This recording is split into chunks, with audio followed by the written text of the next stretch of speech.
ஜனநாயகன் பத்தி நான் கேட்காதீங்க. அவருக்கு நான் சப்போர்ட்டே கிடையாது. நாங்களும் பார்க்கணும்னு நினைச்சோம், லிங்க் கிடைக்கல. திட்டமிட்ட போல்டா போடுங்க. விஜய் தரப்புல தான் வந்து பார்த்தீங்கன்னா லீக் பண்ணியிருப்பாங்க. சூழ்ச்சியால தான் ரிலீஸ் பண்ணது. முக்காவாசி வந்து அவர் விஜய் வந்து சிஎம் ஆயிடக்கூடாது, அதுதான் இப்படி பண்ணிட்டு இருக்காங்க. பாலிடிக்ஸ் கண்டிப்பா இதுல இன்வால்வ் ஆயிருக்கும், அவ்வளவுதான் நான் சொல்லுவேன். பாலிடிக்ஸ் கண்டிப்பா இருக்கு இதுல. அப்புறம் ஏன் தலைக்காருவா வரும், வேணாம் விட்டுறலாம். ஒருத்தவங்க படம் எடுக்கிறவங்க கஷ்டம் அவங்களுக்கு தான் தெரியும். அவங்க லைஃபை காலி பண்ண வேணாம். ஜனநாயக நேத்து வந்து லீக் ஆயிருக்கு, அதை பத்தி என்ன நினைக்கிறீங்க? சோ ஜனநாயகம் லீக் ஆனது பத்தி நாங்க எதுவுமே சொல்ல முடியாது. ஏன்னா இப்ப ஜனநாயகம் லீக் ஆனது வந்து இப்ப இருக்கிற ஏடிஎம்கே டிஎம்கேக்கு தான் வந்து அது இஷ்யூஸ். ஏன்னா அது ஃபுல்லாவே பாலிடிக்ஸ் சம்பந்தப்பட்ட படம். அது வெளியே வரக்கூடாதுன்னு தான் எல்லாருமே சேர்ந்து பண்ணிட்டு இருக்காங்க. இப்ப அது கிளிப்ஸ் வரும்போது நம்ம வந்து ஜனநாயகம் பத்தி பார்ப்போம், புரிஞ்சுப்போம். ஸோ அது கிளிப்ஸ் வெளியே வரதுனால எந்த பிரச்சனையுமே கிடையாது. அவர் எப்படி நடிச்சிருக்காரு, என்னெல்லாம் பண்ண போறாருன்னு தான் நம்ம அதில் பார்த்துட்டு இருக்கோம். ஒர்ஸ்டான பிஹேவியர் தான். லைக் அது நம்ம ப்ரிடிக்ட் பண்ண முடியாது. நானும் பார்த்தேன் அந்த கிளைமேக்ஸ் சீனு. நீங்க பாத்துருக்கீங்க? ஆமா, நான் பார்த்தேன். மீன்ஸ் அவாய்ட் பண்ண முடியல. லைக் அது வந்து நான் வந்து எதிர்த்து ரிலீஸ் பண்ணதும் சொல்ல முடியாது. லைக் நான் ஒரு ப்ரெடிக்ஷன்ல என்ன வச்சிருக்கேன்னா, மூவி டீம் கூட ரிலீஸ் பண்ணிருக்கலாம். ஏன்னா த எண்ட் த பிகினிங் அப்படின்னு சொல்லி இருக்கு. லைக் வந்து எலெக்ஷனை குறிக்கிற மாதிரி ஒரு அந்த சீன் இருந்தது அந்த கிளைமேக்ஸ்ல. ஸோ வந்து நம்ம விஜய் ஃபேன்ஸ் எதிர்த்து நிற்கிறாங்களே, அவங்க ரிலீஸ் பண்ணதாவும் நம்ம லீக் பண்ணதாவும் சொல்ல முடியாது. மூவி டீமா கூட இருக்கலாம் அப்படின்னு சொல்லி என்னோட ப்ரெடிக்ஷன். படத்தை வந்து மவுஸ் கம்மி பண்றாங்களாம், சரிங்களா? அது வந்து இப்போ லீக் ஆயிடுச்சுன்னா அந்த படத்தை வந்து மவுஸ் வந்து கம்மியாயிடும், புரியுங்களா? அதுதான் படத்தை லீக் பண்ணியிருக்கானுங்க. ஜனநாயகன் பத்தி நான் கேட்காதீங்க. அவருக்கு நான் சப்போர்ட்டே கிடையாது. இல்லங்க, ஒரு படம் லீக் ஆயிருக்கு, அது எப்படி பாக்குறேன்? சினிமா ஃபேனா கேக்குறேன். சினிமா ஃபேனா படம் ரிலீஸ் ஆகிறதுக்கு முன்னாடி வந்து லீக் பண்ணக்கூடாது. எந்த படமா இருந்தாலும் சரிதான், புரிஞ்சுங்களா? இப்போ வந்து நீங்கள் ஒரு படம் எடுக்கிறீங்கன்னு வச்சுக்கோங்களேன், இந்த படம் வந்து சீக்கிரட்டாக யாரும் ரிலீஸ் பண்ணவும் கூடாது. அது வந்து ஒரு விரோதமான செயல். அது எந்த படமான செயல், அது விரோதமான செயல். அது யார் எடுத்தா என்னன்னு தெரில. இது வந்து ஒரு விரோதமான செயல்.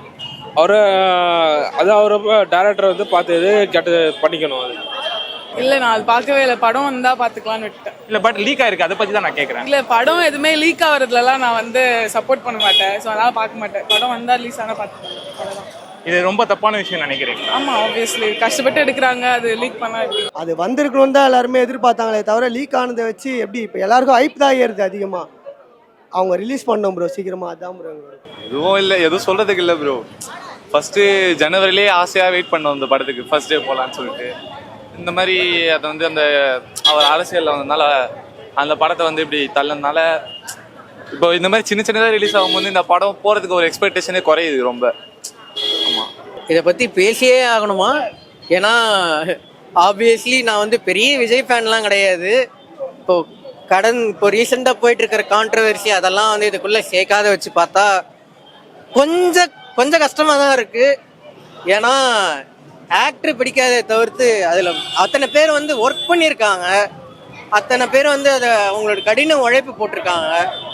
விஎஃப்எக்ஸ் இன்ஜினியர்ஸாக இருக்கட்டும், எடிட்டர்ஸாக இருக்கட்டும், அதில் நடித்த மற்ற ஆக்டர்ஸாக இருக்கட்டும், டப்பிங் பார்த்தவங்களாக இருக்கட்டும், நிறைய பேர் வந்து நம்ம வந்து தளபதியோட கடைசி படத்தில் ஒர்க் பண்ணியிருக்கோம். ஜெனரேஷனல் பாயிண்ட் இது, நமக்கு ஒரு அச்சீவ்மெண்ட் அப்படின்னு நினச்சி பண்ணியிருப்பாங்க. அது இப்படி ஆனது நினச்சா கொஞ்சம் கஷ்டமாக தான் இருக்கு. நாங்களும் பார்க்கணும்னு நினைச்சோம், லிங்க் கிடைக்கல. எல்லாருக்கும் ஆர்வம் இருக்குது தானே, எங்களுக்கும் அதை பார்க்கணுன்ற எக்ஸைட்மெண்ட் இருக்க தான் செய்யும். பட் இல்லை, லீக் பண்ணதே இதுக்காக பண்ணியிருப்பாங்க. இந்த படம் பெரிய அளவில் ஹிட் ஆகுன்னு சொல்லிட்டு திட்டமிட்டு பண்ணியிருக்காங்க. பல தேட்டரில் எனக்கு வந்த தகவல் நான் சொல்கிறேன். பல தேட்டரில் வந்து பார்த்தீங்கன்னா வந்து டிவிக்காக சார்ந்தவங்களே இருந்த ஃபுல் அண்ட் ஃபுல் டிக்கெட் வாங்கிட்டு இருக்காங்க. தியேட்டர் வந்து ஆன்லைனில் ஃபுல் புக்கிங்கில் இருக்குது சார். ஆனால் தியேட்டரில் 10 பேர் தான் இருக்காங்க, 20 பேர். அப்போ என்ன அர்த்தம்?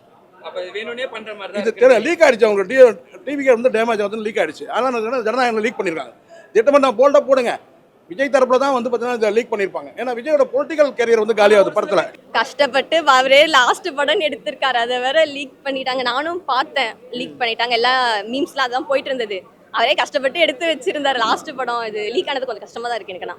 அவருக்கு லீக் ஆனாலும் ஒன்றும் பிரச்சனை இல்லை. ஏன்னா இப்போ லீக் ஆயிடுச்சுன்னு வச்சுக்கோங்களேன், யாரும் படம் அவருக்கு ரிலீஸ் ஆகுதுன்னா படம் பார்க்காம இருப்பாங்களா? நானே கூட போவேன். நான் ஒரு தடவை பார்த்தா கூட அவர் படத்துக்கு போய் பார்க்கணுன்னா பார்ப்பேன். ஆனஸ்டாக சொல்ல போனால் அவர் எப்போவுமே நடிகனா பார்க்க சொன்னால் எப்போவுமே பார்ப்பேன். அதெல்லாம் எனக்கு எந்த பிரச்சனையும் கிடையாது. எனக்கு இப்போ கூட துப்பாக்கி படம் நான் பார்த்தா கூட, ஃப்ரெண்ட்ஸ் படம், பழைய படங்கள்லாம் போட்டு நான் வந்து 3 நாள் வச்சு பார்த்துட்டு இருப்பேன், பாதியாக அப்படிலாம் பார்ப்பேன். எனக்கு அதுலலாம் எந்த ஒரு உடன்பாடும் இல்லை. என்ன ஒன்று, இந்த அரசியலில் அவர் வந்துட்டாரு. இப்போ ஒரு படம் எடுத்திருக்காங்க, அந்த படத்தை ரிலீஸ் பண்ணியிருக்காங்க. என்ன சொல்ல வராங்கன்னா, அவரை ட்ரோல் பண்ணுறதுக்காகவே ஒரு கட்சி வந்து செலவு பண்ணி இந்த படத்தை எடுத்துக்குது. இந்த மாதிரி ஓவராக யோசிக்கிறாங்க. அவ்வளோலாம் யோசிக்கவே வேண்டாம். ஓவராக யோசிக்க வேண்டிய இடத்துல யோசிக்க மாட்றாங்க.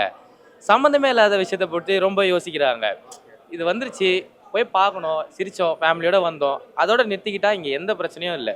அதை விட்டுட்டு அவர் ஜனநாயகம் படத்தை ரிலீஸ் பண்ணலை, இந்த படத்தை ரிலீஸ் பண்ணியிருக்காங்க, அப்போது இதோட ஒரு கட்சியோட சதிதான் அப்படின்றாங்க. இதுதான் இங்கே பிரச்சனையே. தேவையில்லாத விஷயத்தெல்லாம் நீங்கள் எதுவும் யோசிக்காதீங்க. அது உங்களுக்கு தேவையில்லாத விஷயம். உங்களோட பிரச்சனை என்ன, உங்கள் குடும்பத்தை பார்த்துக்கிட்டு போங்க. வாரத்தில் ஒரு நாள் ஞாயிற்றுக்கிழமை சனிக்கிழமை வருதா, படம் பார்க்க வாங்க, பார்த்துட்டு என்ஜாய் பண்ணிட்டு போங்க. அதை விட்டுட்டு இதுக்குன்னு சொல்லிட்டு ஒருத்தவங்க படம் எடுக்கிறவங்க கஷ்டம் அவங்களுக்கு தான் தெரியும். அவங்க லைஃப்பை காலி பண்ண வேணாம். அதான் நான் சொல்லுவேன். உங்களுக்கு அது பிரச்சனை இல்ல, பட் ப்ரொடக்ஷன் ஹவுஸ் ஒரு 400 கோடி இன்வெஸ்ட் பண்ணிருக்காங்க. அது வந்து கண்டிப்பா பிரச்சனை தான். கண்டிப்பா அது பிரச்சனை தான். ஏன்னா இவங்க லீக்ஸ் பண்ணது தப்பு தான். பாக்குறவங்க இருந்தாலும் இவங்க லைக்ஸ் ரிவ்யூஸ்க்காக இவங்க இப்படி போட்டுருக்கலாம் கிளிப்ஸ். பாக்குறவங்களுக்கு அது நல்லா இருந்தாலும் அது ப்ரொடக்ஷன் டீமுக்கு லாஸ் தான். ஏன்னா வெளியே வராத ஒரு படத்தை வந்து இவங்க கிளிப்ஸ் பண்ணி வெளியே விடுறது தப்பு. அது வந்து தப்பு தான். யார் சைடுல இருந்து இந்த ஒரு லீக் வந்திருக்கும் நீங்க நினைக்கிறீங்க? நிறைய பேர் விஜய் தான் இதை வந்து லீக் பண்ணிருக்காருன்னு இல்ல, சொல்றாங்க. விஜய் வந்து லீக் பண்றதுக்கு வாய்ப்பு இல்லை. ஏன்னா அவர் வந்து அந்த படத்தை வெளியே வரதுக்கு தான் போராடிட்டு இருக்காரு கோர்ட்ல, சென்சார் சர்டிபிகேட் வாங்கணும்னு. இது கண்டிப்பா வந்து ஒரு பாலிடிக்ஸ் கண்டிப்பா இதுல இன்வால்வ் ஆயிருக்கும். அவ்வளவுதான் நான் சொல்லுவேன். பாலிடிக்ஸ் கண்டிப்பா இருக்கு இதுல. பட் படம் ரிலீஸ் ஆன தியேட்டர்ல போய் பாப்பீங்களா? கண்டிப்பா பாப்பேன். ஃபர்ஸ்ட் டே ஃபர்ஸ்ட் ஷோ இதே மாதிரி வந்து அதையும் பாப்பேன். அவர் வந்து கட்சியை தொடர்ந்ததுனால வந்து ஆனால் ஒரு கட்சியை தவிர்த்து அவர் ஏதோ ஒன்று பேசிட்டே இருப்பார். அது அவர் ஆக்டிங் தான். யார் ப்ரொடியூஸ் பண்ணுறாங்களோ அவங்க தான் கம்ப்ளைண்ட் கொடுக்க முடியும். ப்ரொடியூசர் தான் கம்ப்ளைண்ட் கொடுக்க முடியும். ப்ரொடியூசரும் டேரக்டர் தான் கம்ப்ளைண்ட் கொடுக்க முடியும். இதே மாதிரி ஒரு படத்தோட சீன் வந்து ரிலீஸ் பண்ணிட்டாங்க, அதனால் வந்து நாங்கள் இந்த படத்தை தள்ளி வைக்கிறோம் அப்படின்னு சொன்னால் கூட பரவாயில்ல. அதெல்லாம் எனக்கு தெரியல. அவ்வளோதான். நிறைய பேர் விஜய் தான் லீக் பண்ணிருப்பாங்க அப்படின்றாங்க. இதை பத்தி அதெல்லாம் தெரியல. பட் தியேட்டர் ரிலீஸ் ஆனா போய் பாப்பீங்களா? கண்டிப்பா பாப்பேன். தேங்க்யூ. அதெல்லாம் தெரியல. ஆனால் எந்த சைட்லேருந்து லீக் ஆச்சு, ஆனால் லீக் ஆனது தப்பு தான். பட் இருந்தாலும் அதோட எக்ஸ்பெக்டேஷன் வந்து அந்த படத்தோட எக்ஸ்பெக்டேஷன் ரொம்ப குறைக்குது. ஸோ தியேட்டர் ரிலீஸ் ஆனால் அந்த அளவுக்கு மறுபடியும் ஒரு எக்ஸ்பெக்டேஷன். ஆமாம், ஃபர்ஸ்ட் இந்த மாதிரி அதுக்கு எக்ஸ்பெக்டேஷன் அவ்வளோ கிடைக்காதுன்னா. நிறைய பேர் விஜய் தான் பொலிட்டிக்கல் மைலேஜுக்காக இந்த படத்தை லீக் பண்ணியிருக்காரு அப்படின்றாங்களே, அதை பற்றி என்ன நினைக்கிறீங்க? அதை பற்றி அது தெரியல ப்ரோ. அது கரெக்டாக அது என்ன வேணாலும் இருக்கலாம், அது அவங்களோட இஷ்யூஸ் அது.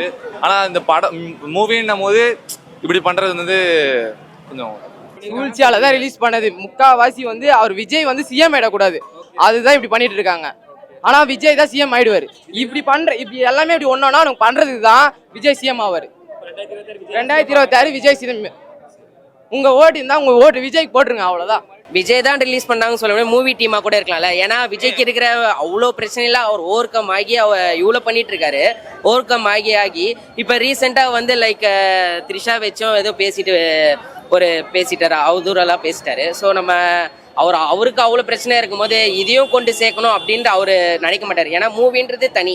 அவர் மூவியே விட்டு தான் அவர் அந்த அரசியலுக்கு இறங்கியிருக்காரு. ஸோ இந்த மூவியை கம்பேரிட்டிவ்லி பார்க்கும்போது இது அரசியல் லிங்க்டாக தான் இருக்குது. அந்த கிளைமேக்ஸ் லைக் அந்த சீனு. ஸோ வந்து மூவி டீமாக கூட இருக்கலாமே அப்படின்னு சொல்லி என்னோட ப்ரெடிக்ஷன்ஸ். இல்லை, ஆக்சுவலாக நீங்கள் சொல்கிற பாயிண்ட் நான் எடுத்துக்கிறேன். பட் அதில் ஒரு லாஜிக் மிஸ் ஆகுது. மூவி டீம் வந்து 400 கோடி இன்வெஸ்ட் பண்ணியிருக்காங்க. ஓகே, அவங்களுக்கு அது ரிட்டர்ன் எடுக்க தான் பார்ப்பாங்களே தவிர லீக் பண்ண தேவையில்ல. ஆனால் விஜய்க்கு லீக் பண்ணால் பொலிட்டிக்கல் மைலேஜ். இது எப்படி மூவி டீம் விஜய்க்காக ஏன் பண்ணணும்? இன்னொன்று சொல்கிறேன், லைக் இது ஒன்று மட்டும் கிடையாது, ஜனநாயகம் மட்டும் கிடையாது. இதுக்கு முன்னாடி நிறைய மூவிஸ் லீக் ஆயிருக்கு. நிறைய மூவிஸ் லீக் ஆகியுமே கிட்டத்தட்ட 500 crores அடிக்கிறாங்க. ஸோ எப்படி இருந்தாலுமே அவங்க அந்த லாபத்தை எடுக்க தான் செய்கிறாங்க தவிர்த்து இது வந்து அவங்களுக்கு ஒரு பெரிய இஷ்யூவாகவே இருக்காது பாக்ஸ் ஆஃபீஸ். கண்டிப்பாக அந்த மூவி ப்ரொடக்ஷன். சரி, ஓகே, தேங்க்யூ. மக்கள் நினச்சா என்ன வேணாலும் பேசுவாங்க ஜி, நம்மளால எதுவும் சொல்லிக்க முடியாது. நிறைய பேர் அப்படி நீங்கள் சொன்ன மாதிரி சொல்லுவாங்க. சில பேர் என்னன்னா டிஎம்கே தான் வேலை பார்த்துருச்சுன்னுவாங்க, ஏதாச்சும் ஒன்று சொல்லுவாங்க. சொல்கிறாங்க. அது வந்து நம்மளால எதுவுமே வந்து பேசிக்க முடியாது, எதுவுமே வந்து சொல்லிக்க முடியாது. இப்போதைக்கு வந்து நடக்கிறதெல்லாம் வந்து பார்த்தா எதை நம்புறதுனே தெரியல, யாரை நம்புறதுனே தெரியல. தார்சனா அப்படிங்கிற மாதிரி தான் இருக்கு. ஸோ அதை பற்றி நம்ம பேசி அப்புறம் ஏன் தலைக்காருவா வரும், வேணாம், விட்டுடலாம்.